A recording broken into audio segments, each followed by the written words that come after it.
Hello everyone, welcome to HVS studies. तो दोस्तों, आज की इस वीडियो में आज आपका SSC CHSL का एग्जाम नहीं रहेगा। आज 12 मार्च है। कल से आपका जो SSC CHSL का एग्जाम है वो दोबारा 13 तारीख से आपका कंटिन्यू होने वाला है। तो उसके लिए most expected question, most repeated questions आज हम इस वीडियो में कवर करेंगे। अभी तक आपकी जितनी भी शिफ्ट हुई हैं उन पे based questions, exam based questions रहेंगे। जिस पैटर्न पे आपके क्वेश्चन पूछे गए हैं, जिस टाइप के आपके क्वेश्चन पूछे गए हैं, उसी टाइप के क्वेश्चंस आज आपको इस वीडियो में कवर कराए जाएंगे।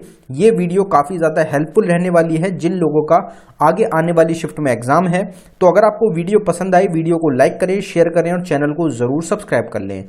तो चलिए वीडियो को स्टार्ट करते हैं, देखते हैं हमारा पहला क्वेश्चन क्या है। तो हमारा पहला क्वेश्चन है, which instrument is used to measure sound under water. तो पानी के नीचे ध्वनि मापने के लिए किस उपकरण का प्रयोग किया जाता है। तो यहां पे जो टॉपिक हम कवर कर रहे हैं आज की इस वीडियो में, ये ऐसे टॉपिक्स रहेंगे क्योंकि आप सबको पता ही होगा कि आपका मंडे से जो आपका अब शिफ्ट्स जो स्टार्ट होंगी उनमें थोड़ा सा आपका लेवल जो होगा वो बढ़ के आएगा। तो जो टॉपिक्स एसएससी के इंपॉर्टेंट टॉपिक्स हैं लेकिन अभी तक नहीं पूछे गए हैं, उन टॉपिक्स को भी हम यहाँ पे कवर कर रहे हैं, जिससे कि जो टॉपिक है, जो आपकी तैयारी है वो और ज्यादा अच्छी हो सके। तो साउंड अंडर वाटर को नापने के लिए कौन से इंस्ट्रूमेंट का यूज किया जाता है, तो इसमें हमारा करेक्ट आंसर हाइड्रोफोन हो जाएगा। हाइड्रोफोन एक ऐसी डिवाइस होती है, एक ऐसा इंस्ट्रूमेंट होता है जिसकी मदद से हम पानी के अंदर भी जो ध्वनि है, साउंड है, उसको नाप सकते हैं। अगर कुछ और मेजरिंग इंस्ट्रूमेंट्स की यहाँ पे बात करी जाए तो उसको देखते हैं। जैसे सिस्मोमीटर होता है अर्थक्वेक को नापने के लिए, शॉक्स को नापने के लिए। लैक्टोमीटर बताता है मिल्क की, दूध की प्योरिटी। एक्टिनोमीटर रहेगा इंटेंसिटी ऑफ इलेक्ट्रोमैग्नेटिक रेडिएशन से रिलेटेड। पायरोमीटर आपका हाई टेम्परेचर के लिए होता है। क्रायोमीटर होता है वेरी लो टेम्परेचर के लिए, और नॉर्मल टेम्परेचर के लिए होता है आपका थर्मोमीटर। एमीटर किस लिए होता है, तो इलेक्ट्रिक करंट को नापने के लिए एमीटर का यूज होता है। एनीमोमीटर का होता है विंड स्पीड नापने के लिए। टैकोमीटर का स्पीड ऑफ रोटेशन नापने के लिए। हाइड्रोमीटर का डेंसिटी ऑफ लिक्विड नापने के लिए। बैरोमीटर का होता है एटमॉस्फेरिक प्रेशर नापने के लिए। कैलोरीमीटर का क्वांटिटी ऑफ हीट। ऑल्टीमीटर का एल्टीट्यूड्स नापने के लिए। फैथोमीटर होता है आपका डेप्थ ऑफ द ओशन नापने के लिए। तो ये कुछ आपके मेजरिंग इंस्ट्रूमेंट्स हैं जो इंपॉर्टेंट रहते हैं। ये आपकी किस चीज को नापते हैं। बाकी ये जो टॉपिक है इसकी आपको सेपरेट वीडियो भी चैनल पे मिल जाएगी। हर एक टॉपिक की सेपरेट वीडियो आपको मिलती है चैनल पे। ऑल स्टैटिक जीके टॉपिक के नाम से हमारी प्लेलिस्ट रहेगी, जिसका लिंक आपको डिस्क्रिप्शन में प्रोवाइडेड है। आप डिस्क्रिप्शन में जाके प्लेलिस्ट को चेकआउट कर सकते हैं, उसमें आपको सारी वीडियोज मिल जाएंगी। अगला क्वेश्चन देखते हैं हमारा। अगला क्वेश्चन है, what is the chemical formula of bleaching powder. तो ब्लीचिंग पाउडर का रासायनिक सूत्र क्या होता है, तो इसमें हमारा करेक्ट आंसर CaOCl2 हो जाएगा। CaOCl2 आपका करेक्ट आंसर है, जो कि केमिकल फॉर्मूला है ब्लीचिंग पाउडर का। अभी तक आपकी जितनी भी शिफ्ट्स हुई हैं उसमें केमिकल फॉर्मूला और केमिकल नेम से क्वेश्चन नहीं पूछा गया है, लेकिन आगे की शिफ्ट्स में आपको जरूर इस टॉपिक से क्वेश्चन देखने को मिलेगा, क्योंकि ये भी एक इंपॉर्टेंट टॉपिक है आपके एसएससी एग्जाम्स का। यहां पे अगर कुछ एक्स्ट्रा इंफॉर्मेशन की बात करें तो बेकिंग सोडा जो रहेगा उसको हम NaHCO3 के नाम से जानते हैं, फॉर्मूला रहेगा, जिसको हम सोडियम हाइड्रोजन कार्बोनेट भी बोलते हैं। जो ब्लीचिंग पाउडर है, जो हमारा क्वेश्चन है, इसका फॉर्मूला होता है CaOCl2, जिसको हम कैल्शियम हाइपोक्लोराइड भी बोलते हैं। ब्लू विट्रोल का फॉर्मूला होता है CuSO4, जिसको हम कॉपर सल्फेट भी बोलते हैं। क्लोरोफॉर्म का फॉर्मूला CHCl3 रहेगा, जिसको ट्राइक्लोरोमीथेन के नाम से भी जाना जाता है। ड्राई आइस का फॉर्मूला CO2 हो जाएगा, जिसको हम सॉलिड कार्बन डाइऑक्साइड भी बोलते हैं। एप्सम सॉल्ट का फॉर्मूला MgSO4.7H2 होता है, जिसको मैग्नीशियम सल्फेट हेप्टाहाइड्रेट के नाम से जाना जाता है।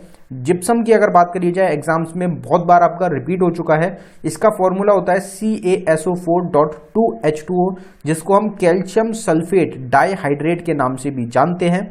अगर यहाँ पे आपको 2 की जगह हाफ मिल जाता तो वो क्या बन जाता आपका, तो उसको हम बोलते प्लास्टर ऑफ पेरिस। जब हम जिप्सम को हीट करते हैं और उसका जो फॉर्मूला है वो बन जाता है CaSO4.12H2O, तो उसको प्लास्टर ऑफ पेरिस बोला जाता है, जिसका आपका नाम हो जाएगा कैल्शियम सल्फेट। आपका ये तो डाइहाइड्रेट होता है, वो होता है आपका हेप्टाहाइड्रेट, तो उसको क्या बोलते हैं हम, plaster of Paris. Laughing gas का फॉर्मूला N2O होता है जिसको हम नाइट्रस ऑक्साइड बोलते हैं। लाइम स्टोन या फिर चौक का फॉर्मूला CaCO3 होता है जिसको कैल्शियम कार्बोनेट के नाम से भी जाना जाता है। तो ये कुछ इंपॉर्टेंट आपके फॉर्मूले और नेम से रिलेटेड बात करी गई है। ये जो टॉपिक है इसकी भी सेपरेट वीडियो आपको चैनल पे मिल जाएगी। अगला क्वेश्चन देखते हैं हमारा। अगले क्वेश्चन पे बढ़ने से पहले हम आपको बताना चाहते हैं कि स्टैटिक जीके की एक टॉपिक वाइज ई बुक हमारी टीम के द्वारा लॉन्च करी गई है, जो कि सिर्फ आपको 79 रुपीज में प्रोवाइड कराई जा रही है। इंपॉर्टेंट क्यों रहेगी? क्योंकि इसमें आपको 19+ ऐसे टॉपिक्स मिल रहे हैं जिनसे एग्जाम्स में सबसे ज्यादा आपके क्वेश्चन पूछे जाते हैं। तो आप इन टॉपिक्स को देख सकते हैं। कुछ इसमें करंट अफेयर के टॉपिक्स हैं आपके, और कुछ आपके स्टैटिक जीके के टॉपिक्स हैं। ये सभी ऐसे टॉपिक्स हैं जो आपके एग्जाम्स में करीब 7 से 8 क्वेश्चन डायरेक्टली आपको मिल जाएंगे एग्जाम्स में। जैसे इसमें स्पोर्ट्स का हमारा जो टॉपिक है, इसकी एक सेपरेट वीडियो आपको कल प्रोवाइड कराई गई थी हमारे चैनल पे, जिसमें हमने स्पोर्ट्स करंट अफेयर 2022 का और 23 का कवर किया है। अगर आपने उस वीडियो को नहीं देखा तो आप उसको देख लें, क्योंकि आपकी हर शिफ्ट में, अभी तक जितनी भी शिफ्ट हुई है, हर शिफ्ट में मिनिमम 2 से 3 क्वेश्चन आपके स्पोर्ट्स से पूछे गए हैं। अभी तक का सबसे इंपॉर्टेंट टॉपिक आपका स्पोर्ट्स का ही रहा है। अगर आप इस ई बुक को बाय करना चाहते हैं तो लिंक डिस्क्रिप्शन में है, आप डिस्क्रिप्शन में जाके इस ई बुक को बाय कर सकते हैं। पेमेंट करने के बाद अगर आपको फाइल डाउनलोड करने में कुछ भी इशू आता है तो नीचे हमारी जीमेल आईडी है, आप इस पे हमको डायरेक्टली मेल कर सकते हैं। अगला क्वेश्चन देखते हैं हमारा। Which vitamin in our body manufactures most rapidly?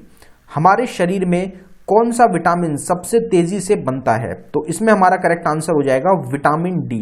Vitamin D जो होता है ये हमारी बॉडी में सबसे तेजी से बनने वाला विटामिन रहेगा। ये आपका जो मैन्युफैक्चर होता है वो सबसे रैपिडली होता है। अगर यहाँ पे हम विटामिन को कवर करें तो विटामिन की एक बार बात करते हैं। आपके वाटर सॉल्युबल विटामिन हो जाएंगे विटामिन बी और vitamin C. Fat soluble vitamin है विटामिन कीड़ा, कीड़ा के नाम से इसको जाना जाता है, विटामिन के, विटामिन ई, विटामिन डी और विटामिन ए। विटामिन ए का जो साइंटिफिक नेम है वो रेटिनॉल रहेगा, जिसकी कमी की वजह से नाइट ब्लाइंडनेस की बीमारी होती है। विटामिन बी1 को हम थाइमीन के नाम से भी जानते हैं, जिसकी कमी से बेरी डिसीज होती है। विटामिन बी2 को राइबोफ्लेविन के नाम से भी जाना जाता है, जिसकी कमी की वजह से ग्रोथ और बैड स्किन की परेशानी होती है। विटामिन बी12 आपका साइनोकोबालिम के नाम से भी जाना जाता है, जिसकी कमी की वजह से अनीमिया बीमारी आपकी होती है। विटामिन सी को हम एस्कॉर्बिक एसिड के नाम से भी जानते हैं, जिसकी कमी की वजह से स्कर्वी डिसीज होती है। विटामिन डी को कैल्सीफेरॉल भी बोला जाता है, जिसकी कमी की वजह से रिकेट्स डिसीज होती है आपकी। और विटामिन के को हम फाइलोक्विनिन के नाम से जानते हैं, जिसकी कमी की वजह से आपकी एक्सेसिव ब्लीडिंग होती है इंजरी में। तो ये सब आपके कुछ इंपॉर्टेंट विटामिन हैं जिनसे आपके एग्जाम्स में क्वेश्चन बनते हैं।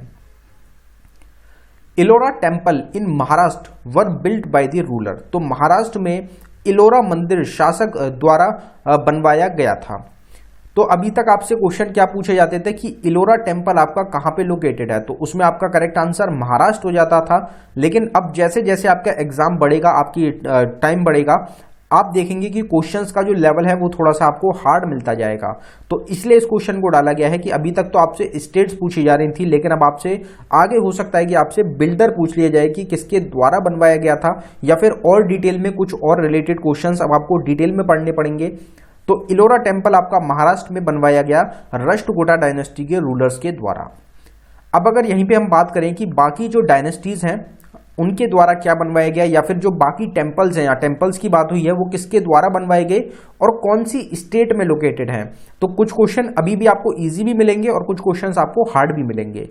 तो आपको टेम्पल्स की स्टेट भी याद रखनी है। जैसे लिंगराज टेम्पल आपका उड़ीसा में लोकेटेड है, जो कि आपका किंग जजाति केशारी के द्वारा बनवाया गया। जगन्नाथ टेम्पल भी आपका उड़ीसा में लोकेटेड है। उड़ीसा में जो भुवनेश्वर जगह रहेगी आपकी, उसको टेम्पल सिटी ऑफ इंडिया भी बोला जाता है। तो ये अनंत वर्मन देव के द्वारा बनवाया गया। खजुराहो टेम्पल्स आपके मध्य प्रदेश में लोकेटेड हैं, जिसको चंदेली डायनेस्टी के रूलर्स के द्वारा बनवाया गया। कोणार्क सन टेम्पल ये भी आपका उड़ीसा में ही है, जिसको किंग नरसिम्हा देव वर्मन फर्स्ट के द्वारा बनवाया गया था। तराकोटा टेम्पल वेस्ट बंगाल में है, जिसको माला किंग्स के द्वारा बनवाया गया। बृहदीश्वरा टेम्पल तमिलनाडु में राजा राजावन जो कि चोला डायनेस्टी के रूलर थे उन्होंने बनवाया। कामाख्या टेम्पल आसाम में मिलेचा डायनेस्टी के रूलर के द्वारा। रंगन स्वामी टेम्पल तमिलनाडु में धर्मावर्मन चोला के द्वारा।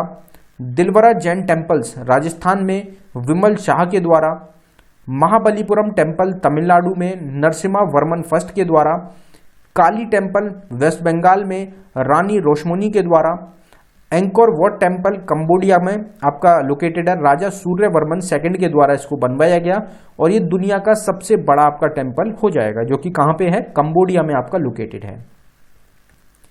फिर हमारा अगला क्वेश्चन है, who among the following is known for the discovery of cell in 1665। तो निम्नलिखित में से कौन 1665 में सेल की खोज के लिए जाना जाता है? तो इसमें हमारा करेक्ट आंसर हो जाएगा रॉबर्ट हुक। तो रॉबर्ट हुक रहेंगे जिन्होंने खोज करी थी, डिस्कवरी करी थी आपकी सेल की 1665 में। अब यहाँ पे बाकी जो हमारे तीनों ऑप्शंस हैं इनके द्वारा किस चीज की डिस्कवरी करी गई, बाकी जो हमारा क्वेश्चन है सेल का, तो सेल से रिलेटेड फुल डिटेल कवर करते हैं। तो पहले तीनों की बात करते हैं। तो कार्ल लैंडस्टेनर के द्वारा ब्लड ग्रुप की खोज करी गई, एल्फ्रेड बी नोबल के द्वारा डायनामाइट की खोज करी गई और फ्रेडरिक बेंटिंग ने आपका इंसुलिन की इन्वेंशन करी, खोज करी। तो ये आपको तीनों याद रखने हैं एग्जाम के लिए, तीनों ही मोस्ट इंपॉर्टेंट क्वेश्चंस हैं। अब यहां पे सेल की बात करते हैं तो बेसिक यूनिट ऑफ लाइफ बोला जाता है सेल को। स्टडी ऑफ सेल साइटोलॉजी कहा जाता है। लार्जेस्ट सेल कौन सा है? तो ऑस्ट्रिच सेल आपका एग हो जाएगा। लॉन्गेस्ट सेल है नर्व सेल। कितने भागों में डिवाइड किया गया है सेल्स को? तो दो टाइप रहेंगे आपके सेल्स की, एक होता है प्रोकैरियोटिक सेल और एक होता है eukaryotic cell. Powerhouse of the cell किसको बोला जाता है? तो वो माइटोकॉन्ड्रिया को बोला जाता है। आउटर कवरिंग जो होती है सेल की वो होती है प्लाज्मा मेम्ब्रेन की, जो कि प्रेजेंट होती है दोनों में, एनिमल सेल में भी और आपका प्लांट सेल में भी। Suicide bag of the cell किसको बोला जाता है? तो लाइजोसोम्स को बोला जाता है suicide bag of the cell. Which of the following dam is located in Gujarat state? तो निम्नलिखित में से कौन सा बांध गुजरात राज्य में आपका स्थित है? तो इसमें हमारा करेक्ट आंसर हो जाएगा उकई डैम। उकई डैम जो है ये आपका लोकेटेड है कहां पे? गुजरात स्टेट में। गुजरात स्टेट का एक डैम है आपका उकई डैम। अब यहां पे अगर हम डैम्स की ही बात करें तो आपके डैम्स को कवर करते हैं एक बार की कौन सी स्टेट में आपके लोकेटेड है और कौन सी रिवर पे है। आपसे डैम से रिवर भी पूछी जाती है एग्जाम्स में, बहुत बार रिपीट होती है। तो उकई डैम आपका या युकई डैम आपका गुजरात में लोकेटेड है, ताप्ती रिवर पे ये आपका सिचुएटेड है। भाखरा नागल डैम हिमाचल प्रदेश में सतलुज रिवर के अराउंड सिचुएटेड है। बगलीहर डैम जम्मू कश्मीर में चिनाब रिवर के अराउंड सिचुएटेड है। चिनाब रिवर किसकी ट्रिब्यूटरी है? तो इंडस रिवर की ट्रिब्यूटरी है आपकी चिनाब रिवर। हरंगी डैम कर्नाटका में आपका हरंगी रिवर के अराउंड है। श्रीसेलम डैम ये आपको ध्यान रखना है कि तेलंगाना स्टेट और आंध्र प्रदेश के बॉर्डर पे लोकेटेड है और ये कृष्णा रिवर के अराउंड आपका सिचुएटेड हो जाएगा। उरी डैम आपका जम्मू कश्मीर में ही रहेगा, ये आपका झेलम रिवर के अराउंड सिचुएटेड है। मैथुन डैम झारखंड में है, मैथुन रिवर के अराउंड। इदुकी डैम केरला में पेरियर रिवर के अराउंड सिचुएटेड है। अलामती डैम है कर्नाटका में कृष्णा रिवर के अराउंड। राजघाट डैम मध्य प्रदेश में है, बेटवा रिवर के अराउंड।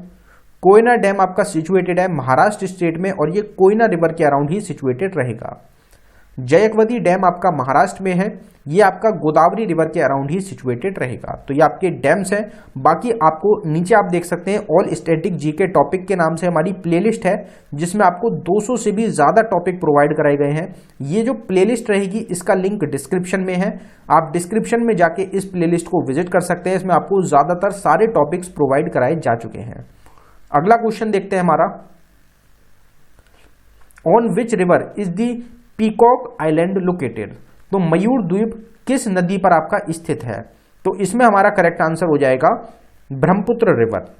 जो ब्रह्मपुत्र रिवर है, जो तिब्बतन रीजन है, चाइना का जो तिब्बतन जो कब्जाया हुआ रीजन है तिब्बत वाला, वहां से मानसरोवर लेक के करीब से आपकी जो ब्रह्मपुत्र रिवर है ये ओरिजिनेट होती है। उसके बाद ये आपकी फ्लो करते हुए जो हमारी अरुणाचल प्रदेश स्टेट रहेगी, जो कि हमारी किस साइड? ईस्टर्न साइड रहेगी। ईस्ट की जो ईस्टर्न मोस्ट जो हमारी स्टेट है अरुणाचल प्रदेश, वहां पे आपकी एंट्री लेती है ब्रह्मपुत्र रिवर। उसके बाद ये अरुणाचल प्रदेश से फ्लो होते हुए जो हमारी आसाम स्टेट है उसमें फ्लो करती है। तो दो स्टेट्स में इंडिया की ब्रह्मपुत्र रिवर फ्लो करती है, एक अरुणाचल प्रदेश में और एक आसाम रिवर में, एक आसाम स्टेट में। तो ये 2 स्टेट्स हो जाएंगी हमारी। उसके बाद ब्रह्मपुत्र रिवर जो है इसको सेंगपो, टिसेंगपो या फिर सेंगपो के नाम से जाना जाता है आपका कौन से, तिब्बतन रीजन में, चाइना रीजन में यालोंग सेंगपो मिल जाएगा आपको या सेंगपो मिल जाएगा। तो ब्रह्मपुत्र रिवर को हम उस नाम से जानते हैं। इंडिया में इसको ब्रह्मपुत्र रिवर के नाम से जाना जाता है। फिर ये बांग्लादेश कंट्री में एंट्री लेती है जहां पे इसको जमुना के नाम से जाना जाता है। तो तीनों नाम अलग अलग रहेंगे, 3 कंट्रीज में अलग अलग नामों से ब्रह्मपुत्र रिवर को जाना जाता है, ये आपको ध्यान रखना है। उसके बाद ये जो रिवर है हमारी जमुना और पद्मा, पद्मा नाम रहेगा आपका गंगा रिवर का बांग्लादेश में। ये दोनों रिवर्स आपकी जहां मर्ज होती हैं उसको फिर हम मेघना रिवर के नाम से जानते हैं, और फिर ये एंड होती है आपकी बे ऑफ बंगाल में जाके। तो आपको ये चीज याद रखनी है ब्रह्मपुत्र रिवर से, क्योंकि अभी तक 2 से 3 क्वेश्चन आपके ब्रह्मपुत्र रिवर से ऑलरेडी बन चुके हैं। अब यहाँ पे आइलैंड्स की बात हुई है तो आइलैंड्स को कवर करते हैं एक बार। अगर आइलैंड्स की बात करी जाए तो आपका Smith island, Bennett island, Ross island और नील आइलैंड, ये आपके चारों आइलैंड कहां पे लोकेटेड हैं, तो ये आपके अंडमान निकोबार आइलैंड में लोकेटेड रहेंगे। फिर आपकी भवानी आइलैंड और वेनदू आइलैंड आंध्र प्रदेश में लोकेटेड हैं। Dibru Sikoa island, Dibru Sikoa आपको जहां मिल जाए या फिर आपको मजूली जहां भी मिल जाएगा तो ये आपके कहां के हो जाएंगे, आसाम के हो जाएंगे। सबसे बड़ा रिवर आइलैंड आपका मजूली आइलैंड है। फिर आपका दिब्रू सिकोवा आइलैंड हो गया, दिब्रू सिकोवा नेशनल पार्क हो गया, दिब्रू सिकोवा बर्ड सेंचुरी हो गया। ये अगर कुछ भी आपको मिल जाता है तो आपका आसाम में ही लोकेटेड हो जाएगा। फिर हमारा आता है बेट द्वारका, कुछ आइलैंड और पिराम आइलैंड। तो ये आपके तीनों गुजरात स्टेट के आइलैंड रहेंगे। चार चिनार जिसको कि रोप लैंक के नाम से भी जाना जाता है और जैनुल लैंक, ये आपके जम्मू कश्मीर के आइलैंड रहेंगे। सेंट मैरी आइलैंड और बसवराज दुर्ग आइलैंड, बसवराज बोमई, आपके बसवराज बोमई आप किस चीज से रिलेटेड है आपको पता होगा, गवर्नर भी रह चुके हैं। तो आप कमेंट बॉक्स में इस क्वेश्चन का आंसर टाइप कर सकते हैं। कर्नाटका के प्रेजेंट टाइम में गवर्नर कौन है, ये आपको कमेंट बॉक्स में टाइप करके बता सकते हैं आप। तो कर्नाटका में आपके ये आइलैंड है। फिर आपकी मुनरोय आइलैंड, धर्मडम आइलैंड और सथर आइलैंड, ये आपके केरला के आइलैंड है। अब्दुल कलाम आइलैंड या फिर व्हीलर आइलैंड, और अगर आपसे पूछा जाए कि परिकुद आइलैंड, ये आपके कहाँ के हैं, तो ये आपके उड़ीसा के लोकेटेड रहेंगे। हरे आइलैंड या फिर मयूल थेवु आइलैंड और पंबन आइलैंड, ये आपके तमिलनाडु के आइलैंड्स हैं। बकेली आइलैंड, गोरमरा आइलैंड और नमखाना आइलैंड, ये आपके वेस्ट बंगाल के आइलैंड्स हो जाएंगे। Which of the following articles of the Constitution of India provides for the creation of a GST Council? तो भारत के संविधान के निम्नलिखित में से कौन सा अनुच्छेद जीएसटी परिषद के निर्माण के लिए आपका प्रदान करता है? तो इसमें हमारा करेक्ट आंसर हो जाएगा आर्टिकल 279A। आर्टिकल 279A जो रहेगा हमारा इंडियन कॉन्स्टिट्यूशन का, ये जीएसटी काउंसिल से रिलेटेड हमारा हो जाएगा। अब यहां पे अगर हम जीएसटी की बात कर ले तो जीएसटी की फुल फॉर्म होती है goods and services tax. GST को अलग अलग टैक्स स्लैब्स में बांटा गया है, जैसे कि 5%, 12%, 18%, 28%। इसको इंट्रोड्यूस किया गया था, ये पावर में आया था जीएसटी 1 जुलाई 2017 को। कौन से अमेंडमेंट एक्ट के थ्रू? तो 101st अमेंडमेंट एक्ट के थ्रू ऐड किया गया था जीएसटी काउंसिल को। फिर आपकी जो पहली कंट्री जिन्होंने जीएसटी लाए थे वो फ्रांस रहेगी। पहली स्टेट इंडिया में जिसमें जीएसटी लाया गया वो आसाम आपकी हो जाएगी। जो जीएसटी काउंसिल होती है उसमें कितने मेंबर्स होते हैं? तो उसमें टोटल 33 मेंबर्स होते हैं। और जो जीएसटी काउंसिल के चेयरमैन होते हैं वो होती हैं आपकी फाइनेंस मिनिस्टर, जो कि प्रेजेंट टाइम में आपकी निर्मला सीतारमन हो जाएंगी। Which team has one the Ranji trophy 2022-23 title? तो किस टीम ने रणजी ट्रॉफी 2022-23 का खिताब जीता है? जिस टाइप से अभी तक आपके स्पोर्ट्स से क्वेश्चन पूछे जा रहे हैं, हमको लगता है कि ऐसा कोई क्वेश्चन नहीं रहेगा जो आपका स्पोर्ट्स का आपको एग्जाम में ना देखने को मिल जाए, क्योंकि स्पोर्ट्स से आपकी हर शिफ्ट में 2 से 3 क्वेश्चन मिनिमम पूछे जा रहे हैं। तो स्पोर्ट्स की एक सेपरेट वीडियो आपको कल ही चैनल पे प्रोवाइड कराई गई थी, आपको मिल जाएगी। आपको हमारी प्लेलिस्ट जो है उसमें भी मिल जाएगी आपको, तो आप उस वीडियो को तो जरूर देख लें, क्योंकि बहुत ही ज्यादा इंपॉर्टेंट क्वेश्चन है। अगर बात करी जाए रणजी ट्रॉफी की, तो इसका टाइटल जीता गया है सौराष्ट्र के द्वारा। सौराष्ट्र ने रणजी ट्रॉफी 2022-23 का टाइटल जीत लिया है। अब यहाँ पे रणजी ट्रॉफी की बात कर लेते हैं, तो इसको होस्ट किया गया इंडिया के द्वारा। तो ये तो एक इंडिया का नेशनल लेवल का ही टूर्नामेंट रहेगा, तो ये इंडिया से ही रिलेटेड हो जाएगा। इसमें चैंपियन रहा आपका सौराष्ट्र, जो कि इनका दूसरा टाइटल इन्होंने जीता। इसमें रनर अप बंगाल की टीम रही है। प्लेयर ऑफ द सीरीज आपके रहे हैं अर्पित वसावद जो कि सौराष्ट्र टीम से हैं। सबसे ज्यादा रन मयंक अग्रवाल ने बनाई कर्नाटका की टीम से। सबसे ज्यादा विकेट आपके जलाज सक्सेना ने लिए केरला के। रणजी ट्रॉफी जो इससे पहला हुआ था 21-22 वाला, वो जीता गया था आपका मध्य प्रदेश के द्वारा और ये मध्य प्रदेश का आपका पहला ही टाइटल था। तो टोटल हमारे ये क्वेश्चंस थे जो कि हमने आपको एग्जाम के लिए इंपॉर्टेंट क्वेश्चंस हमने कवर किए हैं। Most expected most repeated questions हैं। अब यहाँ पे एक क्विज का क्वेश्चन है जिसका आंसर आप सभी को कमेंट बॉक्स में टाइप करके बताना है। तो हमारा क्विज का क्वेश्चन, टेस्ट का क्वेश्चन है आज का, what is the chemical formula of bleaching powder. तो ब्लीचिंग पाउडर का रासायनिक सूत्र क्या होता है। तो गिवन ऑप्शंस में से आपका जो भी करेक्ट आंसर है वो आप एक बार जरूर कमेंट बॉक्स में टाइप करके बता दें। अगर आपको वीडियो पसंद आई हो वीडियो को लाइक करें। अगर आपने अभी तक चैनल को सब्सक्राइब नहीं किया है तो आप चैनल को जरूर सब्सक्राइब कर लें। इसी तरीके से आपको एनालिसिस भी प्रोवाइड कराई जाती है हमारे चैनल पे। जितनी भी शिफ्ट्स होंगी हर शिफ्ट की एनालिसिस मिलेगी आपको, एक्सपेक्टेड क्वेश्चंस मिलेंगे आपके एग्जाम्स के लिए। हर तरीके से आपको तैयारी कराई जा रही है हमारे चैनल पे, तो आप चैनल को जरूर सब्सक्राइब कर लें। बाकी आपका कोई और भी अगर एग्जाम हो तो आप उसको भी बता सकते हैं, उसकी भी आपको तैयारी हमारे चैनल पे करा दी जाएगी। जिस भी टॉपिक की आपको सेपरेट वीडियो चाहिए आप उस टॉपिक को कमेंट बॉक्स में टाइप कर दें, उस टॉपिक की भी आपको जल्द से जल्द सेपरेट वीडियो चैनल पे मिल जाएगी। धन्यवाद।